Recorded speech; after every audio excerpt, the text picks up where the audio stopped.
What if I told you that one of the world's oldest faiths is not just holding on, but rising again with power and joy? That Catholicism, the Church of the Apostles and Martyrs, is experiencing one of the most surprising revivals in modern history. For decades, people have said the faith was fading, that churches were empty, and that young people no longer cared. But today, in places you may not expect, Catholicism is growing stronger than ever. It is spreading in new ways, drawing millions closer to Christ, and reshaping communities with a hope the world cannot ignore. These countries show that Catholicism is thriving even in places where it once struggled to survive. As we explore this powerful movement, you'll see why the growth of Catholic faith is one of the most important religious stories of our time.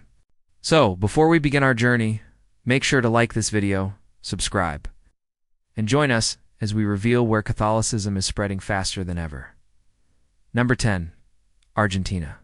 Argentina has long been known as one of South America's Catholic heartlands, with beautiful cathedrals, proud traditions, and deep Marian devotion. But like many countries, it faced a time when attendance at Mass fell, when faith seemed to slip into the background, and when people began to think of Catholicism as little more than a cultural label. Yet something began to change in the last decade. The election of Pope Francis in 2013, Argentina's own son, Jorge Mario Bergoglio, became a spark that reignited national pride in the Church. Suddenly, people who had grown distant felt that Catholicism belonged to them again. It's not as a relic, but as a living, breathing faith. Pilgrimages to the Basilica of Our Lady of Luján, the country's great shrine and the heart of its Marian devotion, grew year by year. Families from every corner of the nation, from the northern provinces to the crowded capital of Buenos Aires, began walking together in journeys of faith that stretched for miles. Young people, once thought to be drifting away, carried banners, sang hymns, and rediscovered the joy of being Catholic. For many, it was not just a trip to a shrine, but a return to their roots and a new step into a future of hope. But Argentina's Catholic revival is not only about pilgrimages, it is about how the Church has stood with the people in hard times. Economic crises have hit the nation again and again, leaving families struggling to buy food, to find work, and to hold on to dignity. And in those moments, the Church did not disappear. Priests, sisters, and lay volunteers organized food kitchens, distributed clothing, and created networks of support that reached into the poorest neighborhoods. Parish halls became classrooms where adults learned to read, clinics where children received vaccines, and shelters where the homeless found warmth. This is what growth looks like. Not only more people in pews, but more hearts touched by mercy. Parents began to bring their children back to catechism classes. Young men and women volunteered to serve in youth groups, choirs, and social outreach teams.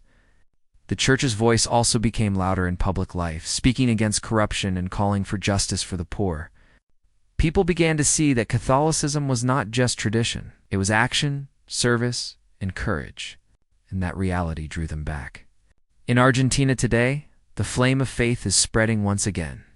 Not with shouts, but with steady, quiet acts of love that remind people that God has never left them. Number 9. South Korea. If Argentina's revival comes from rediscovering its roots, South Korea's story shows how Catholicism can thrive in one of the most modern, technologically advanced societies on Earth. In the 1960s, Catholics were a tiny minority here, fewer than 500,000 in a nation of tens of millions.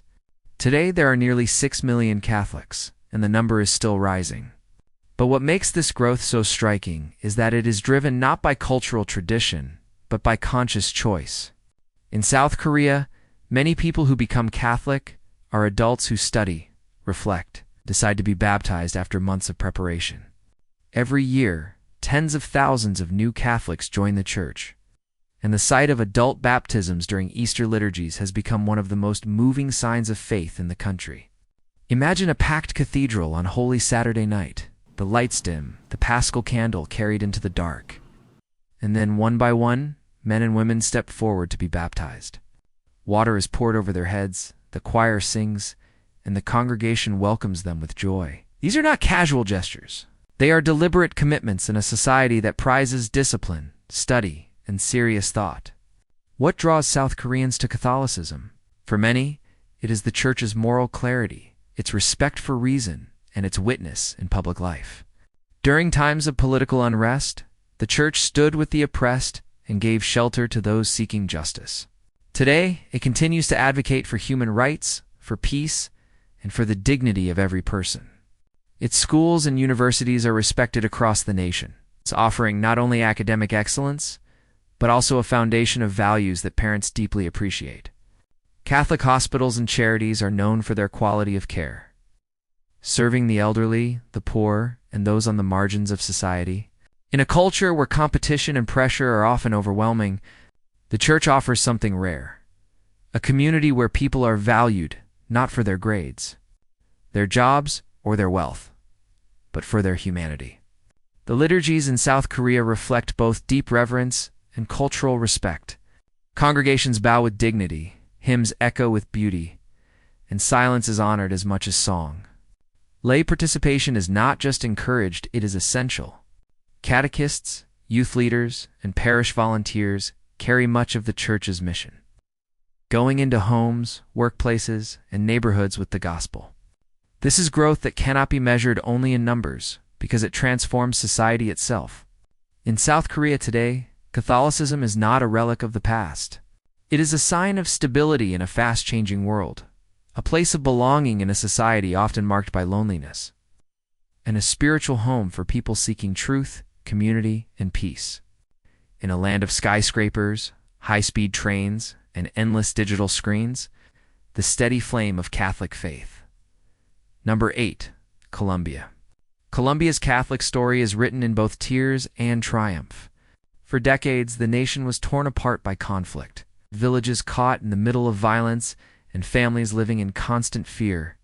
In those years of darkness, one of the few voices trusted by all sides was the Catholic Church.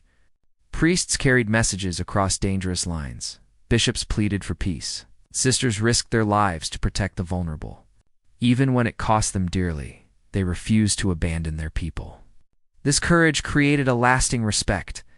Today, as Colombia continues to heal and rebuild, Catholicism remains one of the most trusted forces in the nation. It is not just a religion here, it is a lifeline.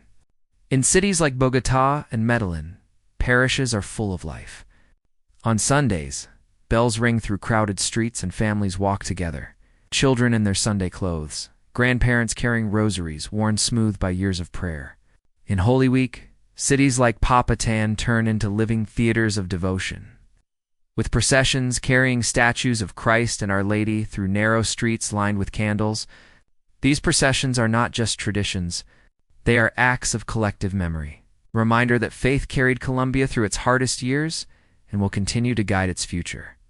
In rural towns, where resources are few, parishes still serve as schools, health posts, and gathering places. A child may learn to read under the roof of a church hall. A farmer may attend a workshop on sustainable crops run by parish volunteers. A sick mother may find medicine brought by a nun who rides for hours to reach her. Number 7. Brazil. Brazil is the largest Catholic nation on earth, and when you step into its life of faith, you understand why. The sheer scale of devotion here is breathtaking. Every October, millions of pilgrims journey to the national shrine of Our Lady of Aparecida. They arrive by foot, bicycle, bus, or car, some after traveling for days. Many come barefoot as a sign of humility, carrying small statues of Mary in their hands. The roads fill with song, prayer, and laughter as strangers become companions on the journey. When the pilgrims finally arrive, they kneel before the statue of Our Lady, their voices united in a chorus of faith that shakes the great basilica. It is a moment of grace that renews the soul of a nation. Yet Brazil's Catholic life is not limited to great shrines. In the Amazon, missionaries travel for hours by riverboat to bring the sacraments to villages hidden deep in the forest. These visits are more than ceremonies. They are lifelines. The priest arrives and baptisms are celebrated, marriages are blessed, and the Eucharist is received with tears of gratitude. For these communities, the presence of the Church is proof that they are not forgotten. In the sprawling cities of São Paulo and Rio de Janeiro, a different kind of revival takes place. Charismatic movements fill stadiums with song and preaching. Thousands raise their hands in prayer, singing with joy and passion. At the same time, traditional processions and parish festivals remain strong, binding neighborhoods together through devotion, food, and music. Brazil's bishops and priests also speak courageously in public debates. They defend the rights of indigenous families, call for the protection of the Amazon, and challenge economic systems that leave the poor behind. Parishes run food banks, after-school programs, and shelters for the homeless. Catholic universities shape future leaders, while Catholic hospitals heal the sick with compassion. For Brazil, Catholicism is not simply a religion. It is the rhythm of life found in the samba beat of a festival, the quiet chant of a rosary, and the strong voice of a bishop speaking for justice. Growth here is not only about numbers. It is about a faith that adapts, that celebrates, and that never stops reaching into every corner of society. Number 6, the Philippines. The Philippines is a land where Catholicism feels like the heartbeat of daily life. Here, faith is not hidden. It is sung, danced, and lived openly. Every January, the streets of Manila overflow with millions during the procession of the Black Nazarene. Barefoot pilgrims carry the heavy image of Christ through the city, reaching out to touch it with tears of devotion in their eyes. This act is more than a tradition. It is a declaration that Christ walks with his people in their struggles and joys. In Cebu, the feast of Santo Nino turns into a festival of music, dance, and faith that sweeps entire communities into celebration. And every December, as dawn breaks before Christmas, families gather for Simbang Gabi, the 9 days of early morning masses that prepare the heart for Christ's birth. Churches are filled even before sunrise and after Mass. Families share rice cakes and hot drinks, a tradition that warms both body and spirit. But the Philippines' Catholic growth is not only measured by festivals, it is carried in the quiet strength of families. Parents teach their children prayers from the time they can speak. Elders tell stories of saints and miracles. In the smallest villages, processions wind through narrow streets with candles lighting the way, showing that no place is too far for faith. Catholic schools and universities have shaped millions, combining academic excellence with moral formation. In times of typhoons and natural disasters, the Church is always among the first to arrive with food, shelter, and comfort. Priests, sisters, and volunteers risk their lives to help, reminding people that God never abandons them. Another unique aspect of Filipino Catholicism is its global reach. Millions of Filipinos work abroad, and wherever they go, they carry their faith with them. In the Middle East, in Europe, in North America, small prayer groups form in homes, in chapels, even in hospital rooms. They bring the songs, the prayers, and the joy of their homeland to new places, enriching the universal church. In this way, the Philippines is not only nurturing Catholic growth within its borders, but also spreading it across the world. The church here is young, vibrant, and full of life. It shows that Catholicism can be both deeply traditional and wonderfully dynamic. Rooted in ancient devotion and open to new expressions of joy. Number 5, Kenya.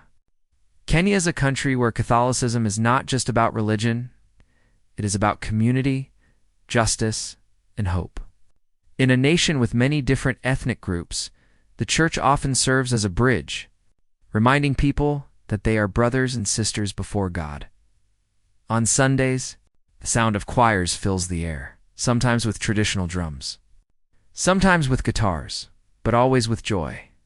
The pews are full of families, children in bright uniforms from Catholic schools, elders dressed in colorful traditional clothing, and young people leading hymns that lift hearts to heaven. What makes Kenya's Catholic growth remarkable is not only the numbers, but the role the church plays in everyday life. Priests and bishops speak boldly against corruption, calling leaders to honesty and integrity. Their voices echo in parliament, in villages, and in classrooms, urging people to build a society based on fairness and truth.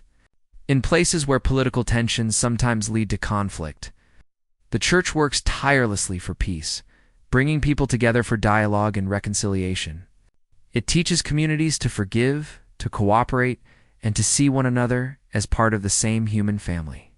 Education is one of the greatest gifts the church offers here. Catholic schools are among the most respected in the country, shaping future leaders who carry both knowledge and values. Many of Kenya's doctors, lawyers, teachers, and business leaders were once students sitting in those classrooms, learning not only how to succeed, but how to serve. And service is central to Kenyan Catholic life. In parishes, youth groups organize tree planting campaigns, visiting the sick, or helping the elderly who live alone.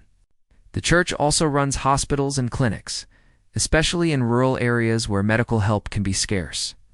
For a mother who finds prenatal care, or a child who receives vaccines, the church is more than a spiritual presence.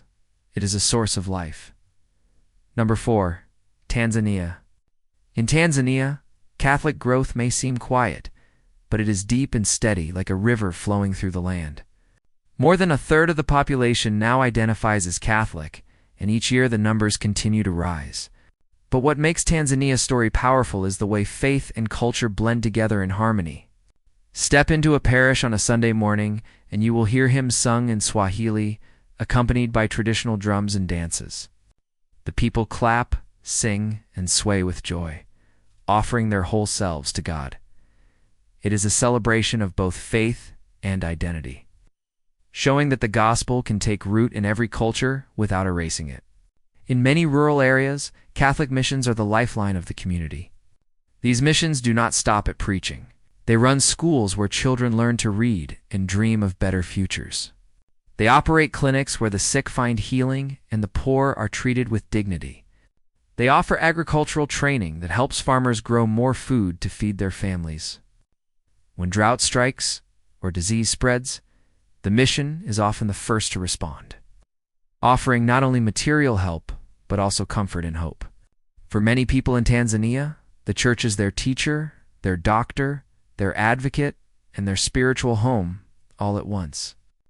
One of the most remarkable signs of growth in Tanzania is the number of vocations. Seminaries are filling with young men eager to serve as priests. Religious congregations are welcoming young women who want to dedicate their lives to God as sisters. This new generation is full of energy, faith, and commitment. They bring with them a vision of a church that is close to the people, rooted in service, and ready to walk with communities in every joy and struggle. Their presence ensures that Catholicism in Tanzania will not only survive, but flourish for decades to come. Number 3. Uganda. Uganda's Catholic faith has deep roots watered by sacrifice. In the late 19th century, a group of young Christians known as the Uganda Martyrs gave their lives rather than deny Christ. Their courage lit a fire that still burns today. Every year, millions of pilgrims journey to the Martyrs' Shrine at Namagongo. Some walk for days, barefoot and carrying nothing but a rosary and a bottle of water. They sing, they pray, and they carry the memory of those brave martyrs who refused to abandon their faith. When they reach the shrine, the sight is breathtaking, a sea of faithful kneeling in prayer, singing hymns and renewing their commitment to Christ. It is one of the greatest pilgrimages in Africa, a living testament that the blood of martyrs truly is the seed of the Church. Uganda's Catholic growth is not just in numbers, but in vitality. The Church here is young, full of energy, and deeply involved in society. Families gather each evening to pray together, teaching children to love God from their earliest days. Youth groups are everywhere leading choirs, organizing charity drives, even producing plays and dramas that teach the gospel. The Church invests in catechism, making sure children and adults alike understand their faith and live it out daily. The role of the Church in education and healthcare is profound. Catholic schools across Uganda are some of the best, shaping not only bright minds, but also responsible citizens. Catholic hospitals and clinics treat countless patients, often in areas where government services are scarce. The parish is the heartbeat of community life. When there is a wedding, the whole village celebrates together. When there is a funeral, the parish choir sings comfort into broken hearts. When there is conflict, the Church offers a place for dialogue. It's helping communities reconcile and move forward. Number 2. Nigeria. In Nigeria, Catholicism is not just alive, it is burning with a fire that the world cannot ignore. With over 35 million Catholics, Nigeria stands as one of the largest Catholic nations in Africa, and the devotion of its people is extraordinary. On Sundays, churches overflow. In many towns, Mass has to be held outdoors because the buildings cannot contain the crowds. Families arrive early, dressed in their best, and the sound of choirs rises like thunder, with drums, guitars, and powerful voices filling the air. People dance with joy during the liturgy, clapping their hands and singing with a spirit that seems to lift the heavens. What makes Nigeria's Catholic growth remarkable is not only its size, but its intensity. In some dioceses, weekly Mass attendance reaches over 90% numbers that are almost unheard of anywhere else in the world. This is not a faith of convenience. It is a faith of commitment, courage, and sacrifice. In areas where Christians face real threats from extremist groups, Catholics still gather, still worship, and still stand firm in their devotion.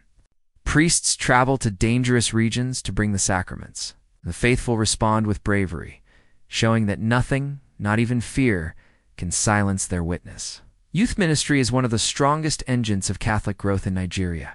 Young people gather in massive groups to pray, to study scripture, and to support one another.